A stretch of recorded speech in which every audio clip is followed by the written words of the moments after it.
All right, hello everyone. Welcome to today's live stream with Ray, and Nephew, all about taking you behind the scenes at Appleton Estate.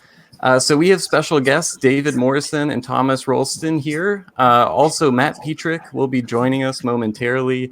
Matt's your host on this today. As you know, if you've joined us previously, I know he's having some thunderstorms down there in New Orleans. Actually, it looks like Matt's here. I'm going to try adding him in now. Yeah, there we go. There you are, Matt. Looking better now. Excellent. Good. Glad to hear that. Awesome. All right. Well, before we get started, my name is Will Hookinga from Zavvy.co, and want to give you the lay of the land real quick if this is your first time joining us. I know I see several familiar faces over here, lots of people from all over the world.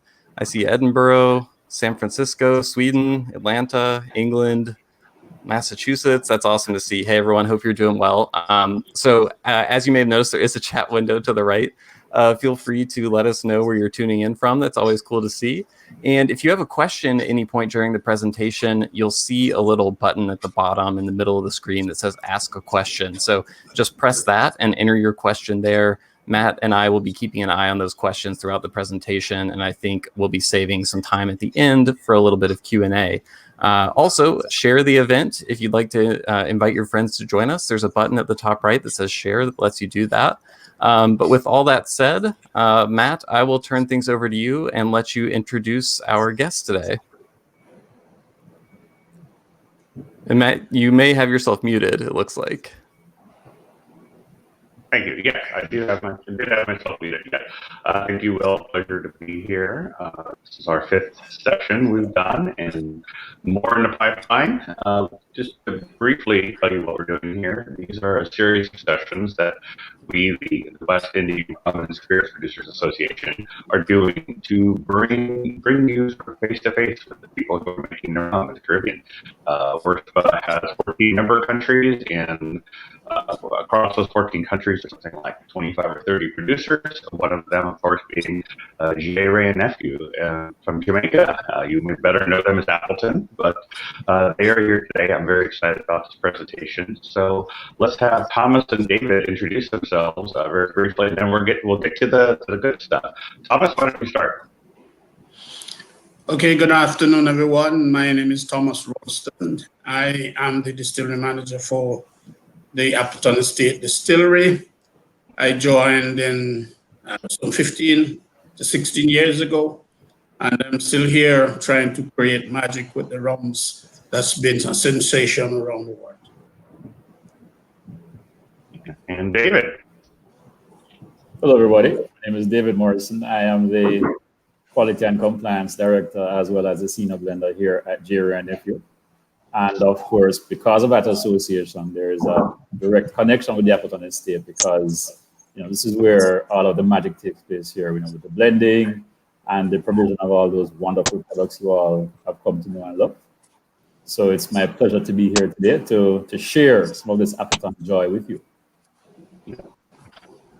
Thank you both of you. And so I think at this point, David's going to jump in and get his slide on the screen.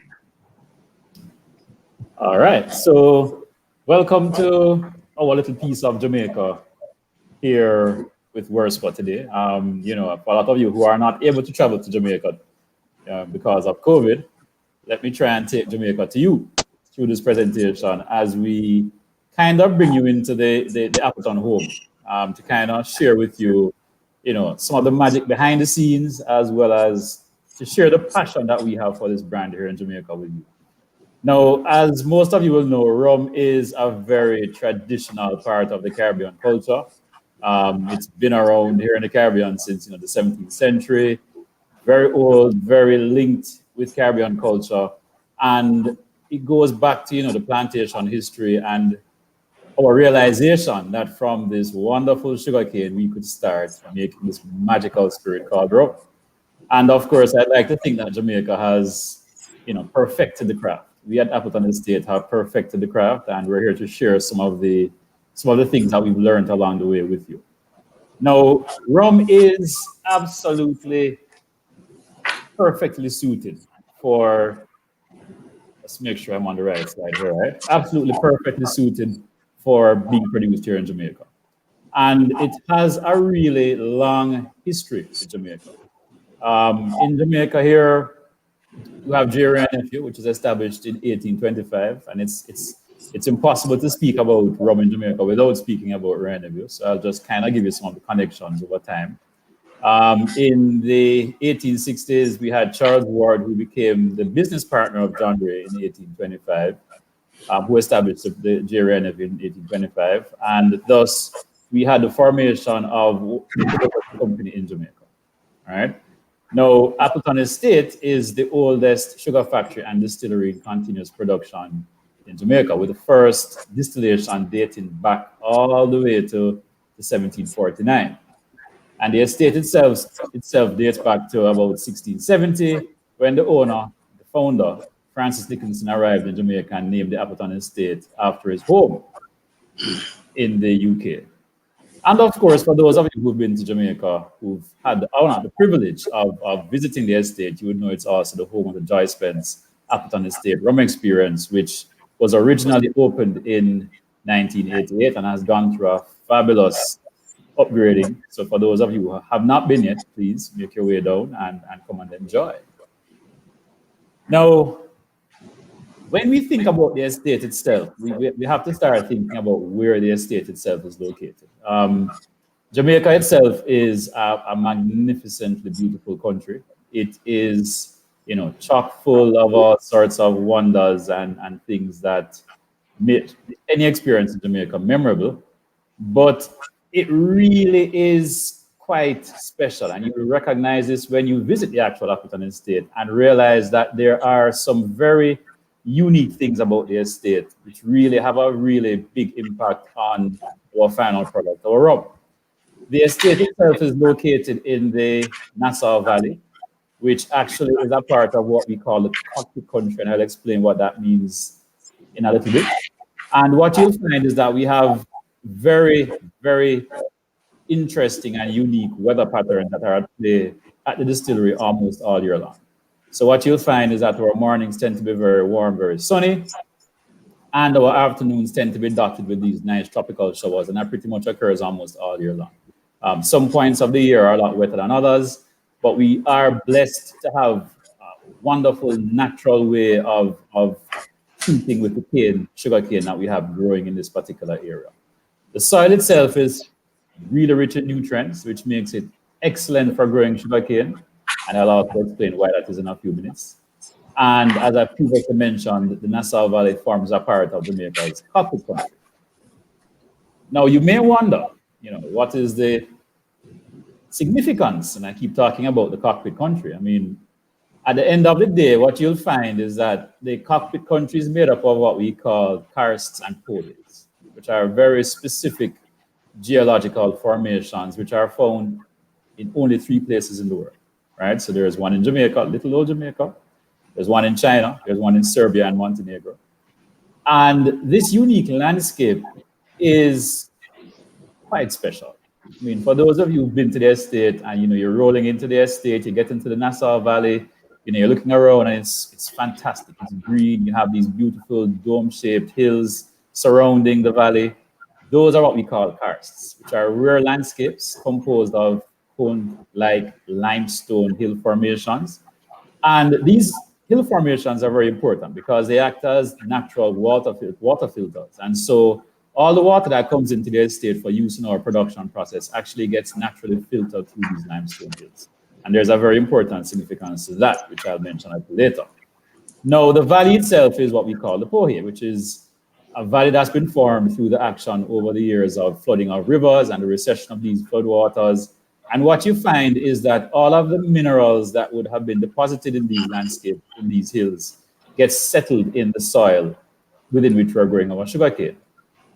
So it really makes for an incredibly fertile and beautiful area, when you're talking about visiting Jamaica and seeing and trying to understand why is Appleton Estate rum so special.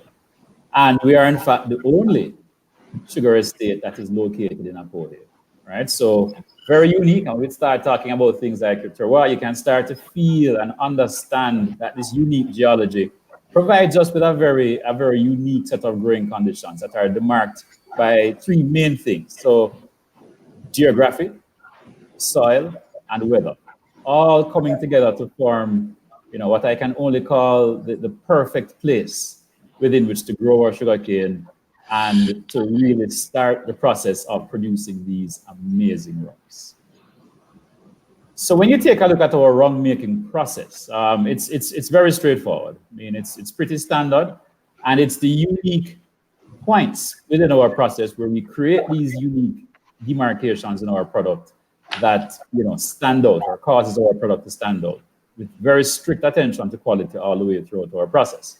So it all starts for us with sugarcane and the conversion of sugarcane to sugar.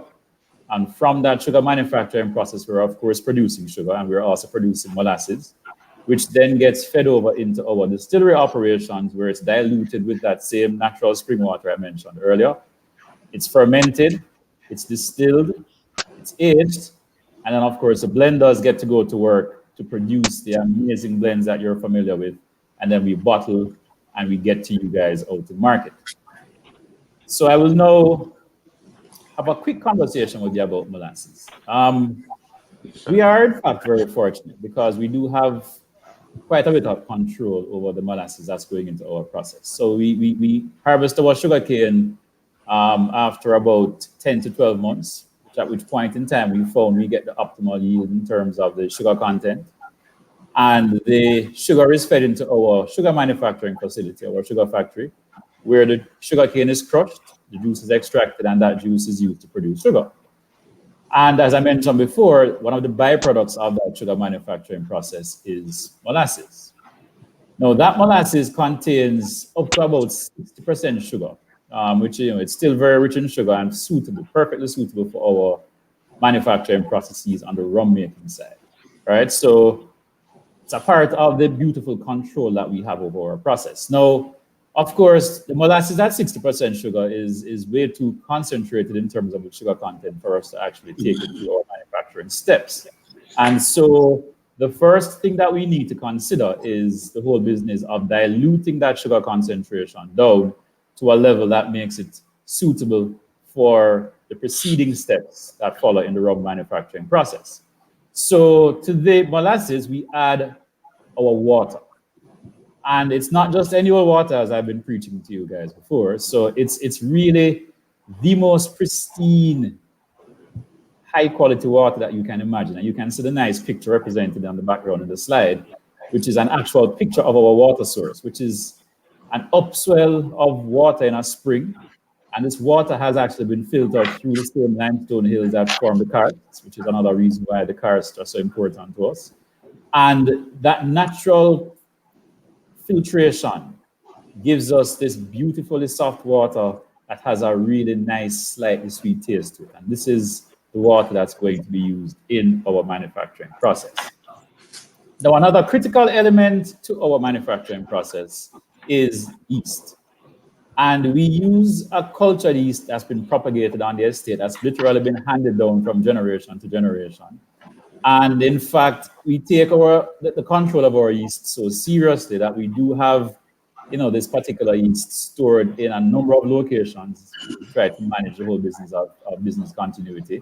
As far away as Europe, we've got strains of this yeast being stored. So it's really important to appreciate that, there are lots of different strains of yeast out there that will or can be used for your fermentation process. But the specific strain is important, and maintaining that strain is important if you want to maintain the consistency in the profile of your final product that is being fed into your distillation process.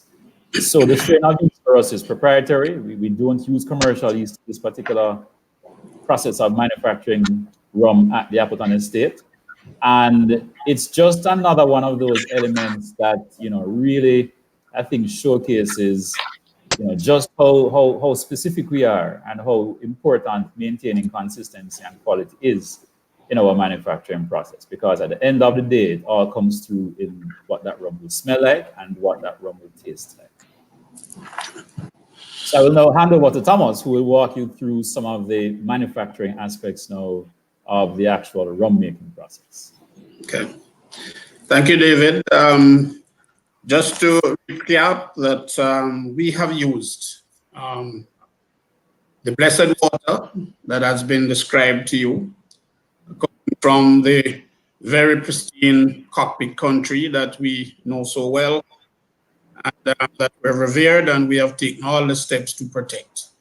And in our process, we come in with molasses that is at a very high brix, and we would need to do a dilution to ensure that we continue the process to prepare for fermentation. So we go through a first process we call pasteurization. And this, what we aim to do is to do the dilution, to acidify to the standard pH that we have set in our process, and also to ensure that we are giving the molasses the temperature range in order to ensure that we have control over those wild yeast and other microorganisms that may affect the process. So right there, we do the dilution, we adjust the brix and the pH, and from there, we go to another process we call clarification. Of course, the molasses will come in with solids, and we would want to ensure that going forward to the fermentation process, that we separate those solids that will affect our process going forward. So mud and other solid particles are removed using a settling process, and this process is actually handled via gravity. It is a system that cascades and helps us to settle out as the molasses cools and become ready for our fermentation that we will do. So now we are at the place where we will do fermentation. And of course, as David indicated, in all the processes that we execute, quality is at the forefront of what we do.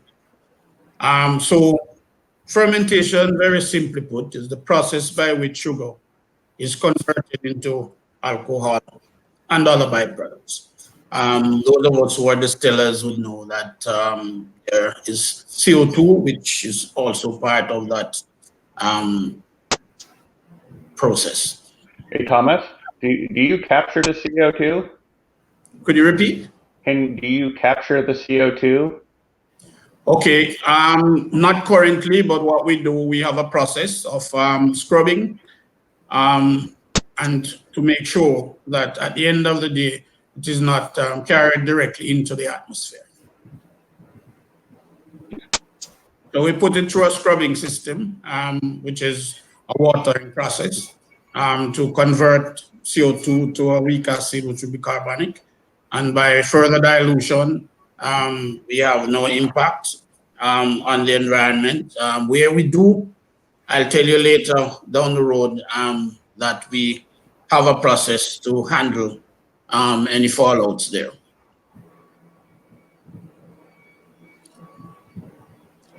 Okay, so we have gone through fermentation, which is ensuring that we achieve the alcohol percent that we want. And basically, we aim for alcohol percent of about 7%. This level of alcohol will aid us in our processes going forward, and we will ensure that we reduce the length of our crop, which is one of the approaches that we take. Higher alcohol in molasses will ensure that we are able to reduce timeline by extracting more. So distillation, the process that we know will separate liquids based on their volatility point. So Appleton Estate has two types of distillation processes that we practice. One is the batch type, and the other is the continuous type. So we have at the pot still area 5,000 gallons pot stills, and the pot still rums that are produced at Appleton Estate are very flavorful and aromatic, and impart the distinctive orange peel character that is a hallmark of the Appleton Estate rums. And Thomas, go ahead. Those are double retort pot stills, correct? Could you repeat? Those are double retort pot stills? That's correct, ma'am. Okay, and who makes them? Okay, our pot stills are manufactured by 4 sites. Okay.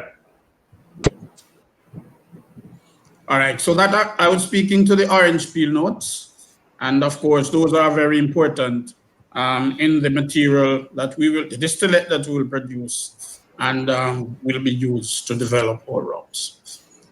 Our column stills, which are continuous stills, they produces less flavorful rums, as you know, but they are more versatile. They can produce anything from light rums to pure alcohol.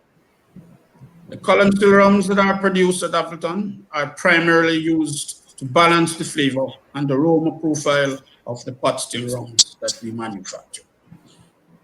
Stainless steel, sorry? I was going to say, so is there's no copper at all in the column still path? We have basically stainless steel continuous stills. There is a section that is mildly copper we use to do our extraction. Okay. And how many column stills are there? So we have 2 sets of column still at the Appleton estate. Okay.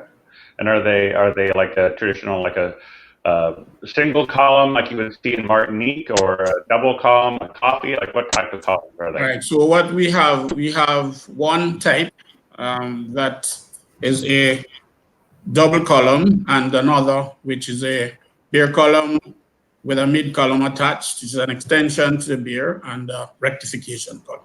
Okay. Thank you. Yeah. All right. So the rum marks that we produce is a particular cut of rum that is developed by and is unique to rum producers.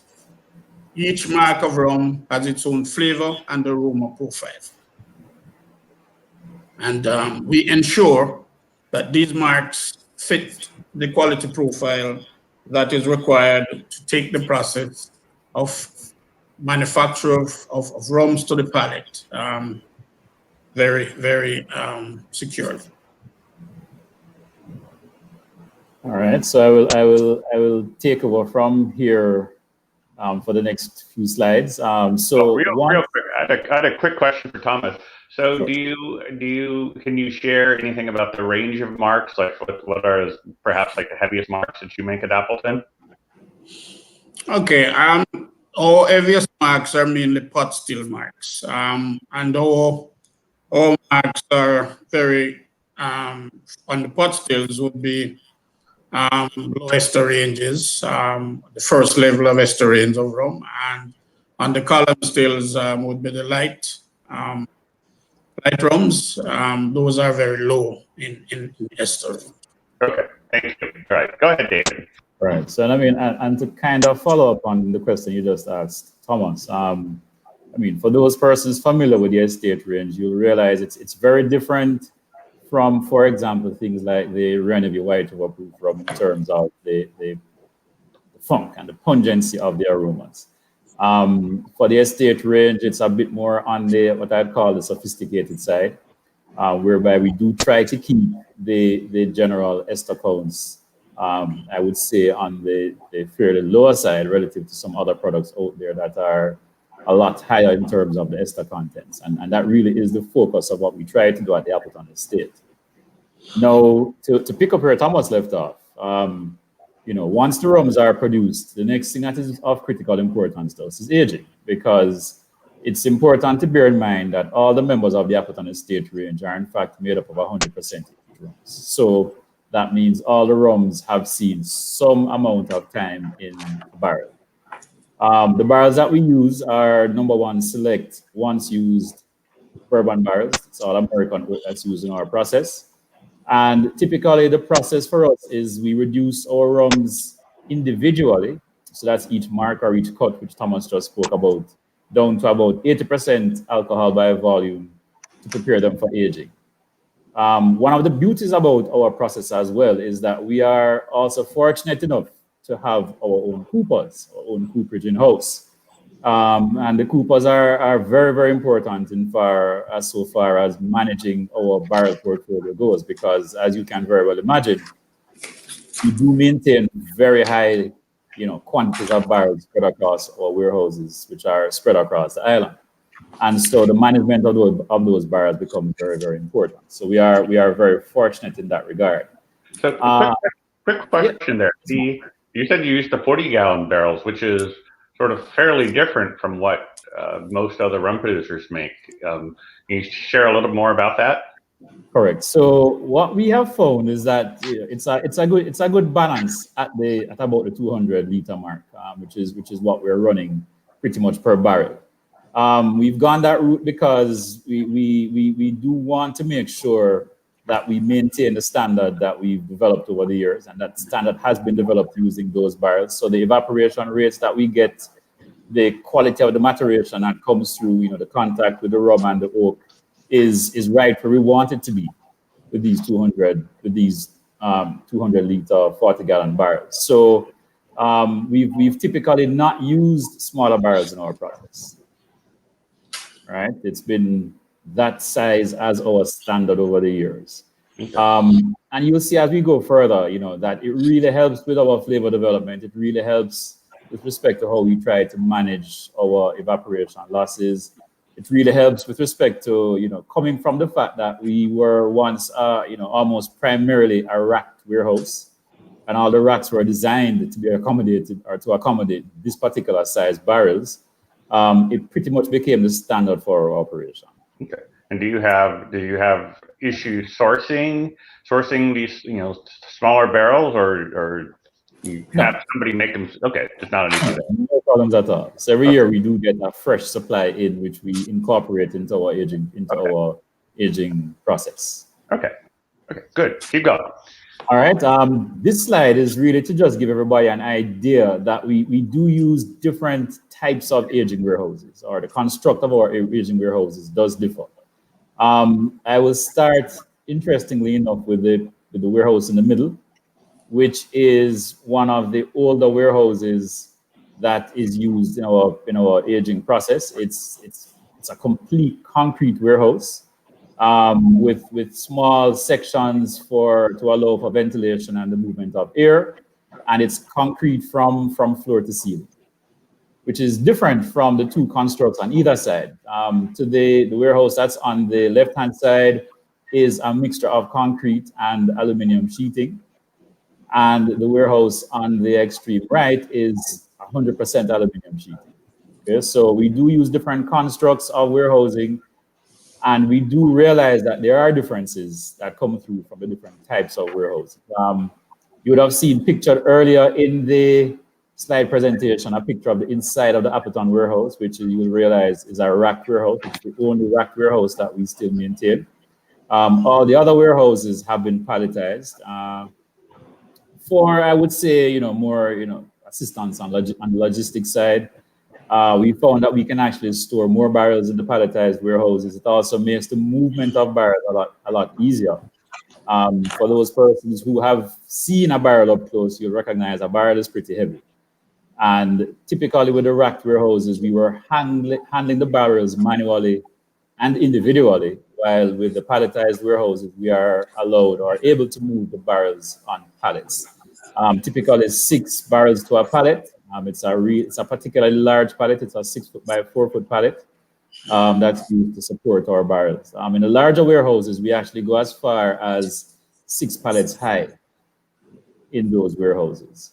All right, so that just gives you an idea that we do have different conditions within the warehouses, both in terms of the construct of the warehouse as well as the layout of the warehouse. You'll also find that depending on where the warehouse is, will also have an impact on how the rum ages. So for example, at the Appleton estate, where things are much cooler as compared to Kingston and other areas like Clarendon, where we have warehouses, it's a much slower, I would say, more gradual, refined type of aging that takes place there. While the warehouses in Kingston, where temperatures do get a lot hotter, you have a much more pronounced effect on the aging process over a shorter period of time, just by virtue of the temperature differences that we get to in those warehouses. Now, as we talk about aging, there are some very important things that come into play in our process. Things like evaporation losses, things like the rate of aging, how quickly do we derive the quality that we want to get through our aging process, are also very important aspects that we need to consider. Now, the rum aged in our warehouses or in our climate it's aging at about 3 times as fast as rum aged in your cooler climates. And when it comes to our evaporation losses, which we are working hard to try to manage, we are losing about 6%, or anywhere between 6 and 8% at last check on our evaporation losses, which is pretty significant considering the amount of rum that we have stored in our inventory. Now, because of those higher evaporation losses, it means that we are getting a lot more interaction between the rum and the barrels through aging. But it also means that, as you can imagine, we are losing a lot. When you step into a warehouse in Jamaica, at one of our sites, especially those sites in the hotter areas, you'll recognize that there is lots of magic taking place because the aroma in that warehouse is strong. And it's actually very different when you go to, for example, the Appleton Estate warehouse. You find that the alcohol vapors, the smell of the oak is pretty pronounced in the warehouses that are closer to Kingston. Now, because of this high evaporation rate, we do have to practice something called refilling, which is actually a process that is designed to try to help us to manage these evaporation rates. And it actually is not only something that we do by virtue of us wanting to do it, it actually in Jamaica is something that's required by law. What it is a very simple process. Consider, for example, we put a bottle of rum down into barrels today. Let's say it's the equivalent of 100 barrels of liquid. In 3 years' time, we are expected to go back in, take that batch of barrels, empty the contents of those barrels, and put that very same rum back into the same barrels. The only difference being that we are filling each barrel to brim, which means that we are going to end up with less barrels than we started out with. And in 3 years, what we've found is that the rate is generally about 3 barrels lost or 3 barrels removed from that batch for every 10 barrels that are refilled. So it just goes to show you that the evaporation rates are very significant, and it is a very expensive but necessary way to produce our rums, because we all know that the oxygenation is a very important part of our aging process when it comes when you start thinking about the maturation of the spirit. But it is something that we definitely are very acutely aware of, and do try to manage, which is where persons like the Coopers come into play, and which is the real reason why we want to make sure we keep the barrels as full as possible, because in addition to losing your alcohol through the pores of the barrel, you're also losing it in the headspace of the barrel, which is what we're trying to manage. All right. Now, once we have aged our rums to perfection, the next step for us, which is absolutely critical, is blending. Blending is so important for us because all of the flavors that we derive from our manufacturing process comes to bear here through blending. And by that I mean all of the flavors that are developed or put out there in all of the expressions of the Appleton Estate range are in fact due to how those blends have been constructed. And for the blending process, all we're simply doing is taking different marks, different styles of rum, of different ages, and we are figuring out how to put them together in order to bring out the kind of sensory experience that we want to present to our consumers. So the barrel selection becomes very important. I'd like to say, I went to school, I studied chemistry for many years, and I'm able to put all this chemistry to use in this particular part of the process, because the blending is primarily driven by the sensory evaluation, but there is some chemistry involved as well. So your ability to distinguish flavors becomes important. Your ability to, distinguished taste becomes important, because as you can imagine, consistency is critical. It makes no sense for you to put a blend out today which you cannot replicate in future batches or in future production lots. And so at this point of the process is where we apply a lot of the controls in terms of types of marks that go into the blends, the evaluation of the individual marks that are going into the blends, as well as the evaluation of the blends themselves. And the complexity of the spirit is built up by the different mark and mark year combinations that are added to the blend. Because what you will realize as well is that each mark that you add is going to add its own unique layer, its own distinctive layer of flavor to that blend. And so it's a combination of all of these flavors that give rise to the entire sensory experience that our consumers have come to love and expect.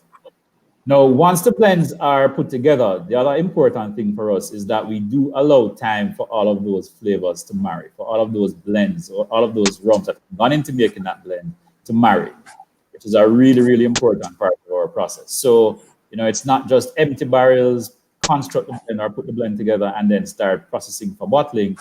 It does have to go through a whole process of marrying, which takes place in a stainless steel vat. So it's not to say that we are trying to add any additional characteristics in this marrying period.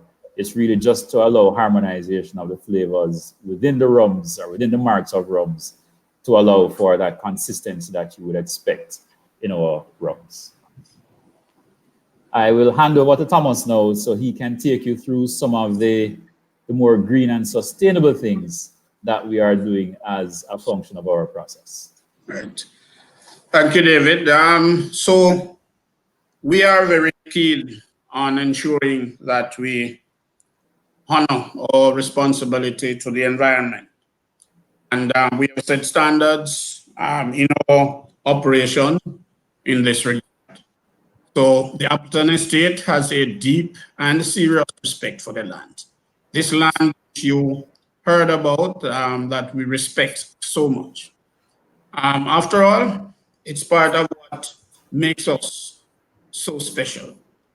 And we've undertaken several environmentally critical initiatives. In terms of our key fields, we are looking and expecting further burning of, less burning and more harvesting of green canes. Our boiler that we operate at the factory, environmentally friendly boiler. It is powered by the gas from the cane byproducts called gas. And from this process, all you will see is water vapor that is sent into the atmosphere. Our waste product, or vinasse, from the process in the distillery, this one we actually send to storage ponds, and this is used in our fertigation process. So the very nice look of the sugarcane fields that you have seen and the beautiful layouts aided by the use of some of our vinasse in the fertigation process as we call it. And just to point out something here, which is also very important to appreciate. Now, that fertigation process that Thomas just described is in fact used primarily at our New Yarmouth estate, which is our second distillery that we own. When you look at the area within which we grow our sugarcane within the Nassau Valley, it's important to realize that there is a very high water table there. If you dig a few feet down, you're actually going to be hitting water. And between the high water table and the amount of rainfall that we get at the Appleton estate, it means that we do not have to do any sort of fertigation the way we do it at the other estate. Now, at the New Yarmouth estate, which is located in the parish of Clarendon, where it sits on a plain, it's very dry, it's very hot. We do practice fertigation there. The dunder, as it comes out of the distillery, is treated through what in a sense is a reverse osmosis process. to separate out, what's almost pure water versus what we call the rejection stream, which is a more concentrated form of dunder. That dunder is then sent in road tanks to the New Yarmouth estate, where it is diluted and applied to the fields. The dunder is in fact very high in potassium, which is one of the key minerals that is required for sugarcane growth. And so it's a beautiful process when you consider how, we go from the fields right back to the fields, in terms of trying to manage our waste profile and making sure that what we do in order to sustain the environment within which we operate is maintained. Because as Thomas indicated, it is a very, very important part of who we are and the story behind our brand. And so we have to work really hard to make sure it is maintained. Yes, and this, Thomas, is the dunder pond that you just described. Right. So these are the ponds that we have built to store the dunder in order to have good storage capacity to deal with the transportation between the distillery sites. And on the New Yarmouth side, once it reaches, we do have places similar to this to store and then start the delivery to the field after dilution. There are other waste streams that are generated in our process. So you can very well imagine, for example, barrels. Our barrel profiles have us removing barrels that have been used or emptied after their 12th year of use. Once that happens, those barrel bits are broken down. So the heads, the staves are broken down. Some of those very same heads and staves make it all the way back to the Appleton estate, where they are forming a part of the fuel that runs our boilers, as well as the same coopers that I mentioned earlier do use a lot of the barrel parts to manufacture furniture. So, I mean, if you come to Jamaica and you go to a lot of the accounts, restaurants, etc. in Jamaica, you'll notice that there are some of these establishments that do utilize beautiful barrel furniture. If you come down to the Joy Spence rum experience, you'll also realize that we do have beautiful barrel furniture there as well, which is all manufactured from barrels that have at one point in time or the other been sitting in a warehouse, aging and holding rum. So that pretty much brings us to the end of the presentation, and we're now open to questions. I don't know if Matt has any or the audience has any. Yeah, well, thank you for that. I will say that I think we figured out when my confusion about the 40-gallon barrels, I believe you're probably referring to what an imperial gallon. Correct. Okay. Yeah, that's what threw me, because we know 200 liters and we know 53 gallon. What we refer ex-bourbon in the U.S., but 40 gallons threw me off for a moment there. So. Okay, I got you. That's good. And I know this because You've seen them. written about other Caribbean distilleries, and they'll say it's so many gallon pot still. It says imperial gallons. So I'm glad we got that out there. Yes, it's the British connection coming through. Yes, exactly. And I've had to be very aware of this myself when I do go back to historical texts, and they say gallons. I have to which context are they using here? Well, good. I'm glad we got that set up. So we have a bunch of good questions here. Johannes Oscarson has been very prolific in some of these questions. Just sort of go down the list in the order that they're voted on, or the people have most interest in them. This is an obvious one. I'm not at all surprised by this. Any plans to release something like a Wray and Nephew 17 again? Something to replicate that Wray and Nephew 17 flavor profile that we all want for the Mai Tai? Yes, if I could count how many times I've been asked that question, yes, I would completely lose track. It is something that we are discussing. I can't say at this point in time if it is going to happen or it's not going to happen, but it is something that we've gotten a lot of feedback on from consumers and other groups, and we do recognize that there is a lot of interest in it. So it is definitely something that we are considering. I mean, we do have rums available that would allow us to, do something of that nature. So without being able to confirm yes or no, I would definitely be able to confirm it is something that is being considered. Yeah. So there is possibility that it can happen. Yeah. A question I had is just, you may not be able to answer, but if you think about it, those casks that Wray and Nephew 17 in 1944 would have had to have been laid down circa 1925 or so, and wondering, like, are there company records that go that far back, like, where you could see, like, oh, these were the specific market, these were the specific stills used, or particular types of cask used, and I've always wondered, like, does Wray and Nephew have records that go back that far?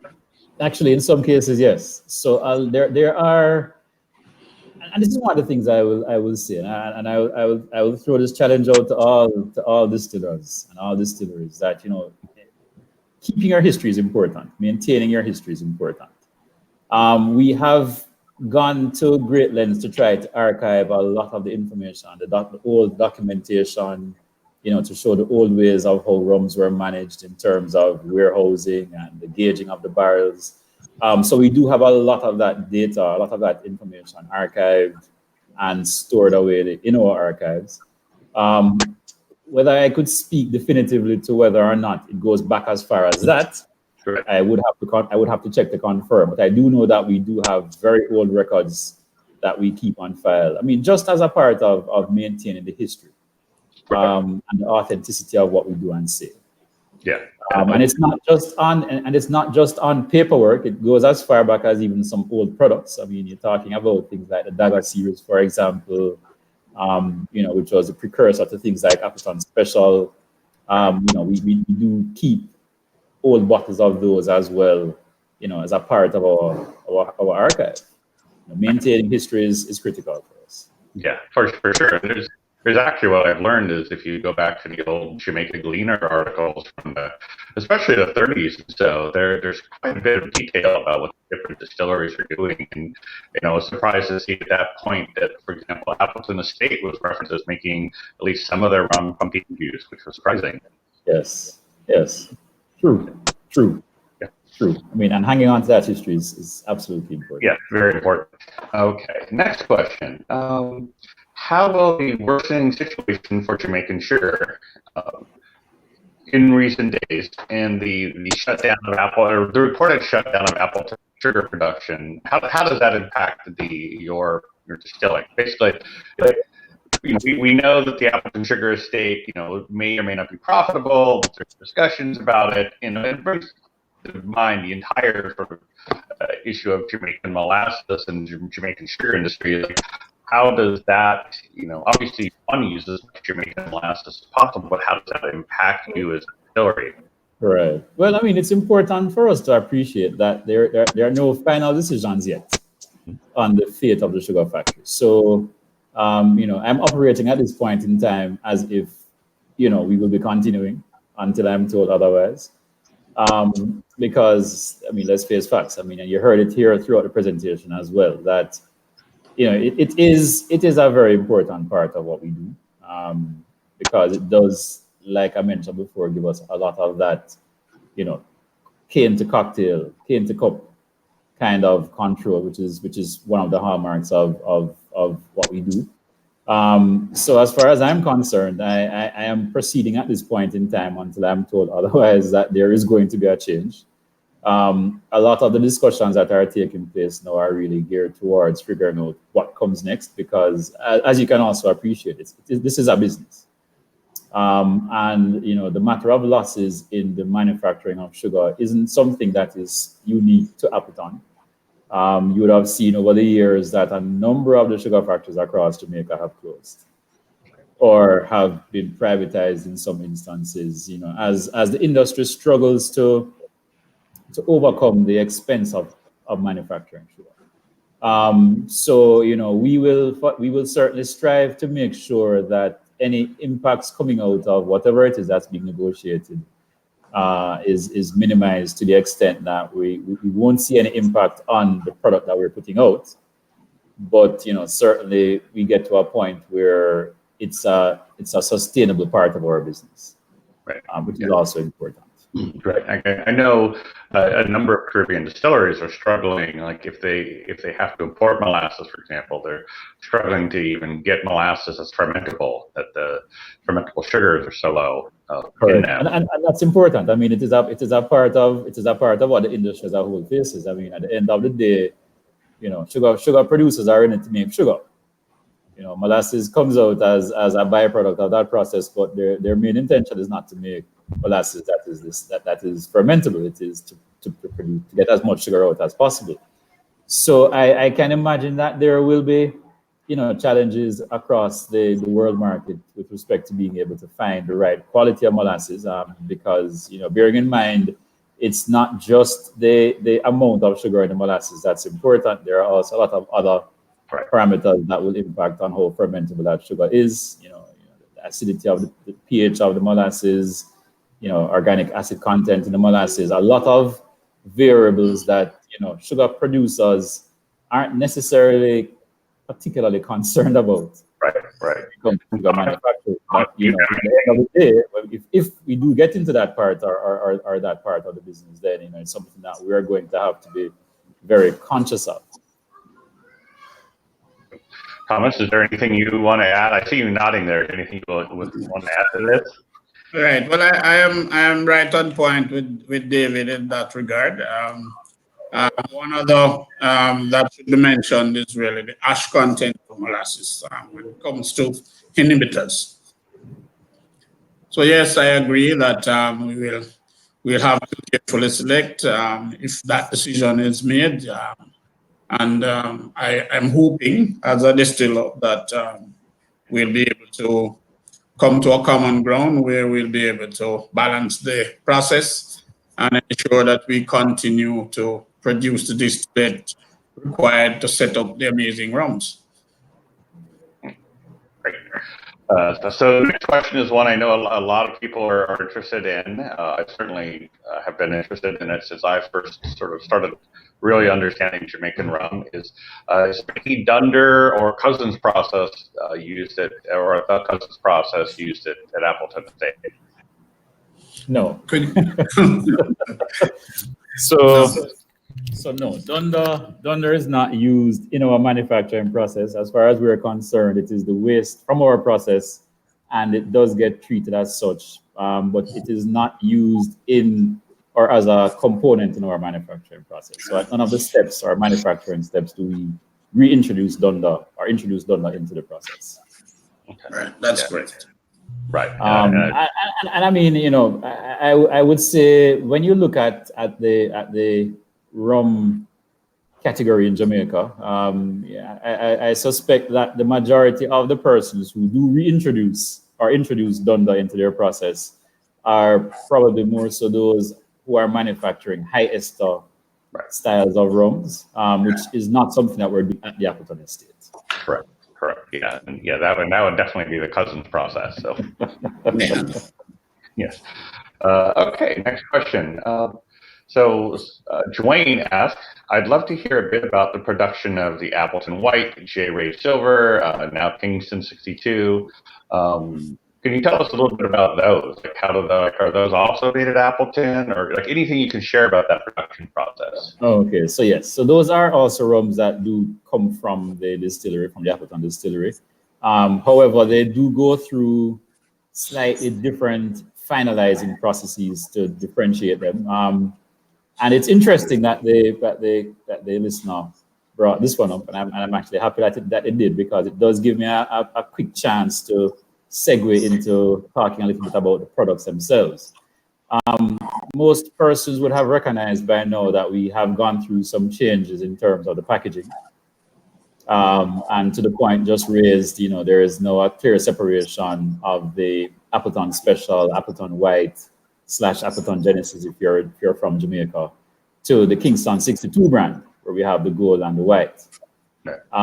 Primary driver behind that is that we do want to reserve the name Appleton for our premium portion of the portfolio, and to that end, we've separated out Special and White and put them into their own, or given them their own brand, which is Kingston 62. Now, in terms of the processes that take us to those final products, you know, they go through a lot of what we just described in terms of the manufacturing steps. The main point of difference being, however, that both products, as in special and gold, gold and white, Kingston 62, do contain rums that range in age from unaged up to aged, different age profiles. But in the case of the Kingston 62 white, we actually take that aged rum through a process of decolorizing by running it or passing it through activated charcoal to strip that color out. Kingston 62 white is, in fact, I would say, very unique in terms of our blend construct, because every other product is, in fact, combining both pots and columns. And in the case of your Kingston 62, it's actually a blend of column and column only. Thus, it's a much lighter flavor on the Kingston 62 white. But it is decolorized. We take it through activated charcoal to remove the color, and then it's taken through all of the requisite steps to get it ready for bottling, which is your filtration steps, your reduction steps to get down to your bottling strengths, and then it's bottled and distributed. Yeah. Oh, and this is one that's not in the questions that were asked, but it just popped into my mind as you were describing that. Can you tell us a little bit about the new Appleton 15 and how that sort of differentiates in between 12 and 21? All right, sure, not a problem. So one of the key things that I pointed out in the presentation was blending, right? Because blending is the point by which we can take all the building blocks that we have at our disposal and start to put them together in a way that gives us, you know, the nuances and flavor that we want. And when we thought about, you know, that gap between a 12-year and a 21-year, we recognized that the profiles are very different. For those persons familiar with both, you realize that your 12-year is, you know, it's a lot less woody than the 21-year. For example, it's a lot less dry. Sorry, it's a lot. The 21-year-old comes across as a lot more dry. Your 12-year, you tend to start getting, you know, barrel impacts. So you start to get those nice coffee, cocoa, chocolate notes coming through, where it's very pronounced in the 21. So we felt that there was some room to play around in between those years, and so we decided to work on a 15-year. And what the 15-year provides us with is an opportunity to showcase a bit of a spicy fruitiness in the blends, which makes it very different from the 12-year and also very different from the 18-year. So it's really about how the blend is constructed to certainly bring out the kind of flavor profiles that we want to bring out to express what is happening in our aging process between the years of 12 and 21. I find it to be very delightful. It's very, very, very easy to drink, very easy to sip. You know, the Canadians amongst us will be very familiar because, you know, they did manage to experience it last year, but the rest of the world will get it at some point in time. Yeah, no, I believe it's coming to the U.S. I saw the label approval for it. So correct. And that segues actually into another question from Johannes is, how do you manage your very long-aged rums so they don't end up over-oaked? You know, especially when you get to like the 30 or the 50, for example, how do you manage that? And that's actually a very good question. Now, one of the important aspects of that is the fact that we are using the types of barrels that we use. You can very well imagine that we'd be having a very different conversation if we were using brand new barrels. Very, very different conversation. So one very key portion of that is the fact that we do use the once-used bourbon barrels, which has, you know, things like a lot of the cellulose, the tannins already extracted from the bourbons.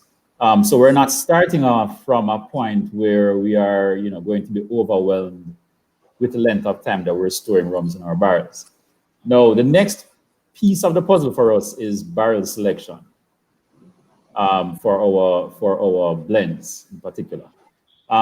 What we do try to do is to be very mindful of the batches of barrels that we're selecting that are going into the blends.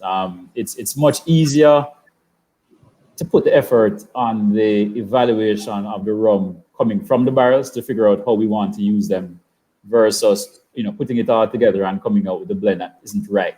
Then we have to try and correct it. So another critical part of that management process involves the whole business of our sensory program that we use to manage those barrels.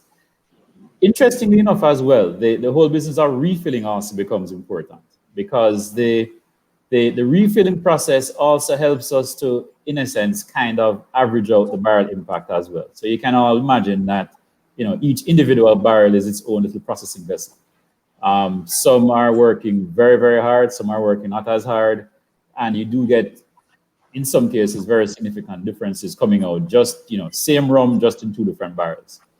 And the fact that we practice this refilling also is important, because it does help us to kind of, I will term it as averaging out that aging impact across the batch of barrels by, taking that rum from each of those individual barrels and putting it back into those barrels.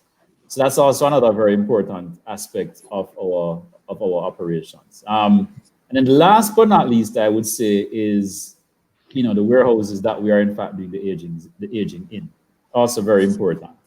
When we typically want to have a longer, slower sort of maturation process, then we look towards those warehouses that have less harsh conditions. So for example, the Appleton warehouse being a very good example of that.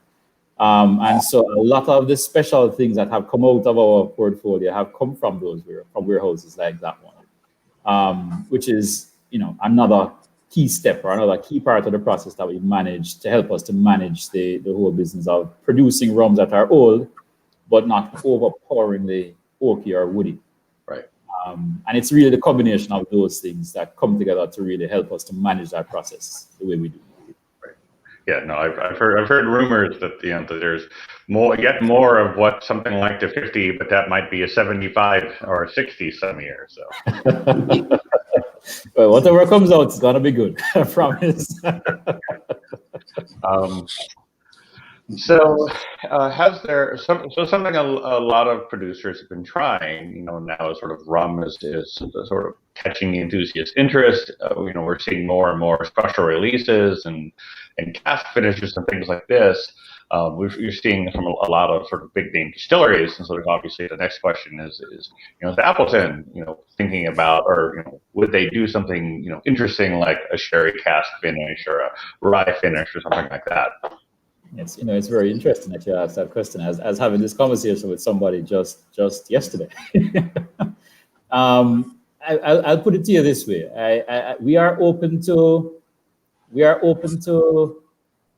all of the possibilities out there, for so long as we are able to maintain the connection with the authenticity of what we do. Finishing is something that I am particularly interested in exploring. I would say we are a little late out the gate compared to some other persons in the industry, but with the high quality spirits that we do have, I believe that we have a lot of differentiation that we can gain on the spirits that we do have at our disposal, and I am quite interested as well to see what some of those possibilities are. So we do have some plans to do some things. I won't get into the specifics of what types of barrels we're talking about, but yes, it is something that we are considering doing. Good to know. It is something that is definitely a part of the plans for innovation. Yes. Excellent. A question for Thomas. Can we elaborate a little bit more on the fermentation process amongst other things? For example, is it the same fermentation used for your batch distillation versus pot distillation? Okay, so we practice one type of fermentation, and that is the batch type. And all the material from which we distill our rums are made from that similar type. We have no other type that we do practice at Appleton. Okay, and is the yeast? I was thinking about this. Is the yeast? Do you propagate your own yeast, or do you buy? Right. Okay, so earlier David spoke to the yeast that we utilize, and basically propagate our yeast from scratch. So we start from slants and we go through a couple of steps to ensure that we generate the population that is required to actually work in our fermenters and produce alcohol at the level we want from the sugars that we put in. Okay. Yeah, so everything starts in the lab. Everything starts from a slant to the lab. And from that slant all the way to the bob tons into the fermenting vessels. So, yes. Next question is, I've seen some, this is from Vaughn, I have seen some aging warehouses which are very open with walls only halfway up, like I've seen that at Foursquare in Barbados for example. Yours are completely closed. Would you consider doing a different design, or what is the thinking behind those designs? No. So as it stands now, I would argue that all of our warehouses, now and in the future, are most likely going to be closed. Outside of the benefits that we've derived from that methodology for aging, I mean, opening them up does become another variable to manage and test before we do it. We also do have to bear in mind that, and I don't know about the situation in Barbados, but government excise is incredibly strict. And the government does also want to make sure that rum is protected, to maintain their tax revenues. And so their conditions for these private excise warehouses that we manage are very strict, to the extent that they do require us to make sure that they are properly secured from all sides and tops at this point in time. So that is also one of the drivers in that decision making.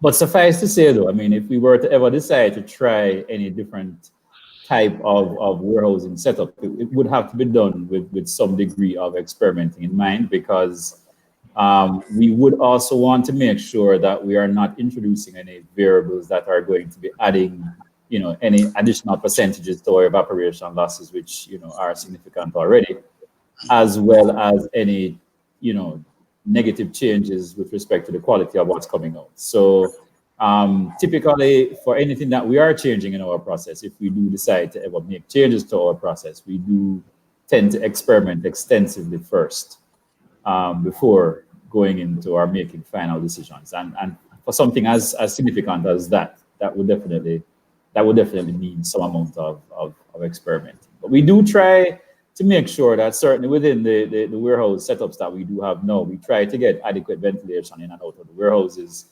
But I can imagine that with those more open designs, you are getting even that much more ventilation, in which will have an impact on what that aging profile will look like. Right. So another question is something actually you and I talked about briefly as we were preparing this. Is there anything you can share with us enthusiasts, about New Yarmouth? there's lots of New Yarmouth, the distillery of mystery. I mean, we don't, as you know, really talk very much about New Yarmouth. It is a newer distillery. It is also set up to do both pot and column still rums. I will say that it does do a wider selection of pot still rums than we do at Appleton, to the extent that we do a lot of the cousin rums there as well. When you talk about the flavor profiles of rums coming from Yarmouth, you will recognize, when you get introduced to things like the Renevue overproof, white overproof rum, a lot more pungency on the aroma profile. A lot of those rums do come from Yarmouth. Like, like Charlie JB's, for example. Exactly. Very, very, very typical. So, once you understand some of the products that the rum is used in, you start to get a feel for the differences between the distilleries. And without getting into too much detail, I will say that we do manufacture a much wider array of pot still rums there, to include high ester rums at the New Yarmouth distillery. So all of the applicable processes that go into making high strength or high ester rums are applicable for the New Yarmouth distillery. But we do produce column still rum there as well. Okay, excellent. Speaking of pot still rums, a question I've had as well.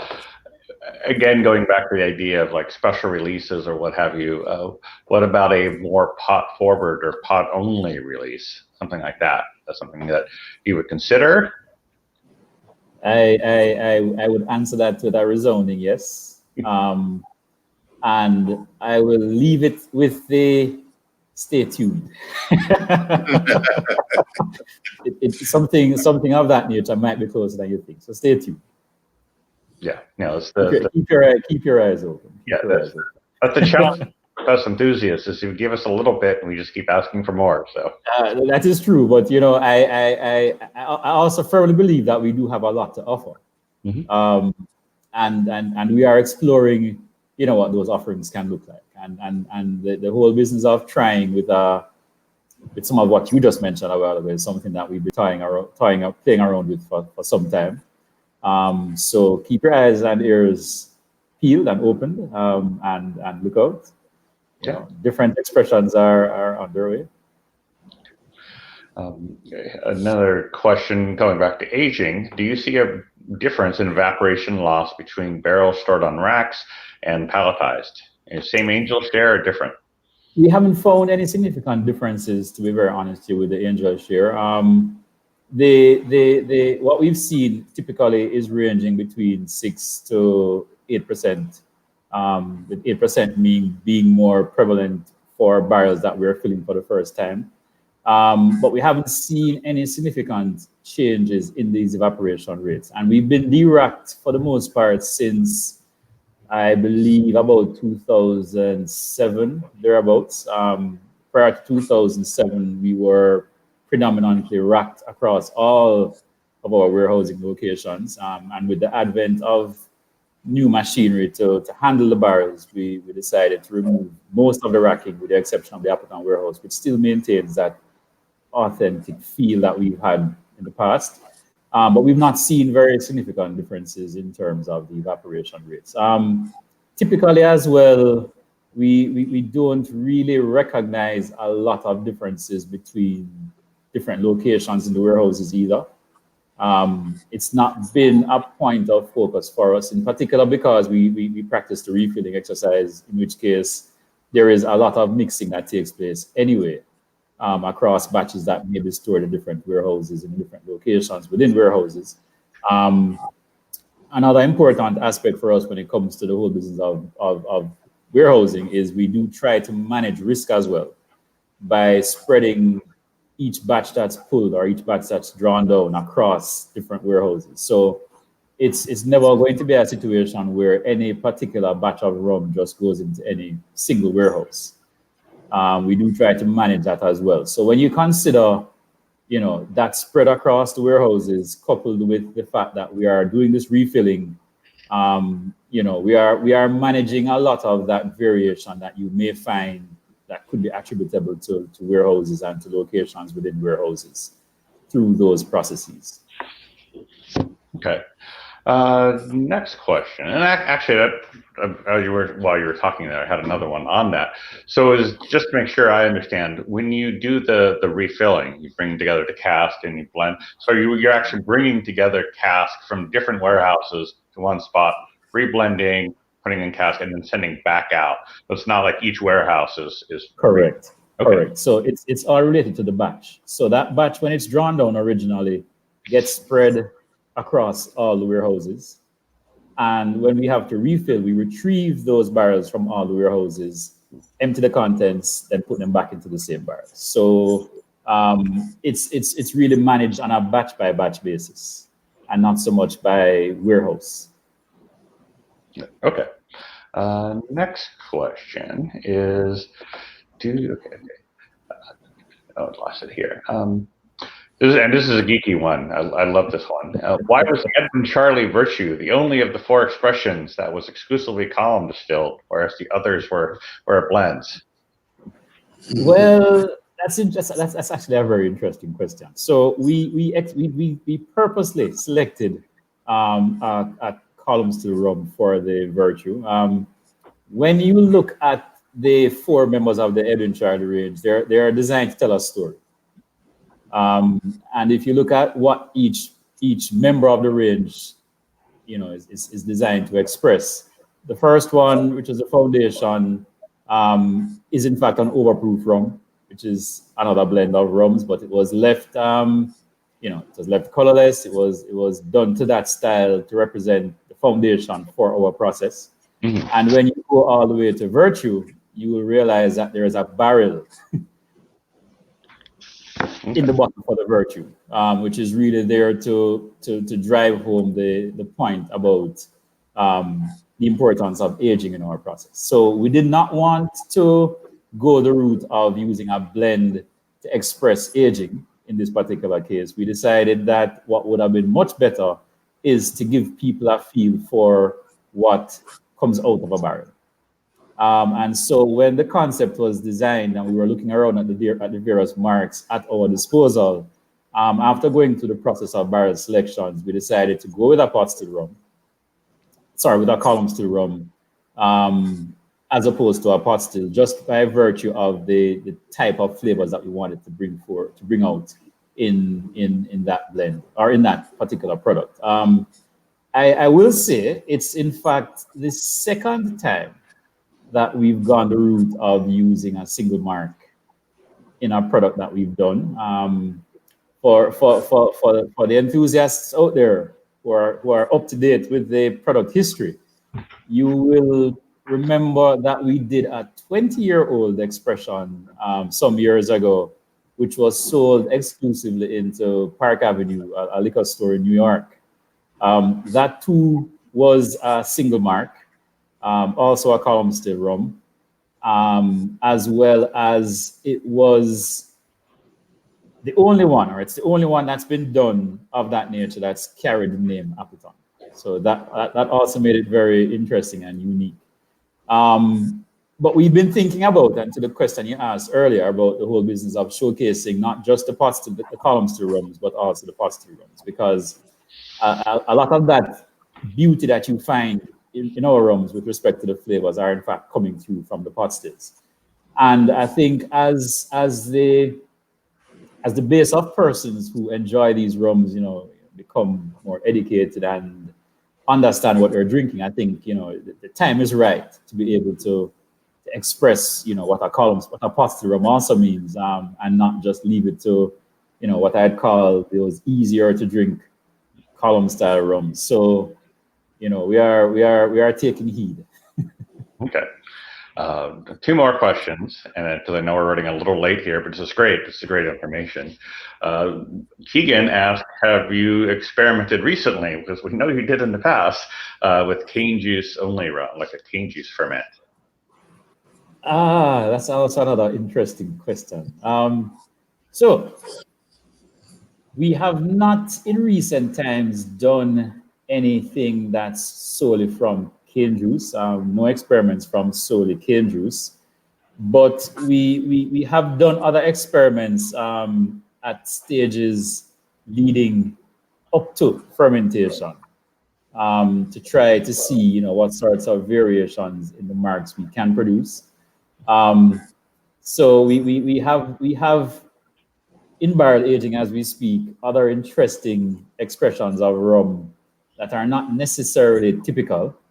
I won't get into the details of what they are at this point in time, because those are things to be spoken about later on. But while we have not, to answer the question specifically, experimented with cane juice only rum, certainly not in the time I've been here, we have experimented with other things that we will be in a position to discuss at dates down the road. Okay. Different from the process that we just described. Okay. Another question seems to have popped up to the top really quick here. The pot still expression that you're putting out under Valier, versus why not under the Appleton label? So it actually will be labeled Appleton. So the labels will say Appleton. So okay, well, since somebody already knows about that, so that's where you will see some of those pot still expressions being put out, and they will carry the Appleton brand. Okay. And then final question, one I've been dying to ask for a long time. I heard a rumor that you and Joy weren't allowed to be in the same place at the same time or on the same plane at the same time. Is there any truth to that? That is very true. Business continuity is critical. As a matter of fact, I've been with the company now for 21 years. So this year is I've actually done 21 years in July, beginning of July of this year. And we have, in that space of time, never traveled outside of the country together. Well, certainly not on the same plane. And we have not also traveled together or visited very many spots outside of Jamaica together. I can think that there have been 2 to 3 occasions where we've actually traveled to the same location together, but certainly not on the same flights. So typically we do try to, once we're leaving the confines of the plant, we do tend to try to do what we're doing separately, to make sure that there are no unforeseen challenges, put it that. So suffice to say, I remember us traveling to Canada for a launch when this would have been in about 2006 when we launched the Appleton Estate Master Blenders Legacy. We did have a function that we had to attend together in Canada, but we did travel separately to get there, and we traveled separately to get home. So yes, it is a very true. Good. Well, thank you both, Thomas and David, for all this time here together. This has been amazing. For me, my last little part here to say we will be doing another one of these in 2 weeks with yet another Worst by Member distillery, one I visited recently, so that's your hint. Beyond that, stay tuned for that. Will, do you have anything you want to add in here? No, I just want to say thank you to Thomas and David, Matt, you as well, and thank you to everyone for attending. I know we had some glitches, some connectivity issues, so thanks for persevering and hanging out with us. But yeah, it's so great to see so many people show up for this. I think it's almost impossible to really get into rum and not spend a lot of time getting to know Appleton rums. It's such an icon kind of within the industry, so getting the chance to hear more about what goes on behind the scenes is really special. So thank you to both of you for taking the time to do this with us today. You're welcome. It's been a pleasure. It's been a pleasure. Always happy to talk about Appleton. Excellent. All right. Well, Matt, any last words before we go? Nope. That's all I have to say for now. So thank you for tuning in. Excellent. All right. Thanks, everyone. And we'll see you back in a couple of weeks. All right. Take care. Take care.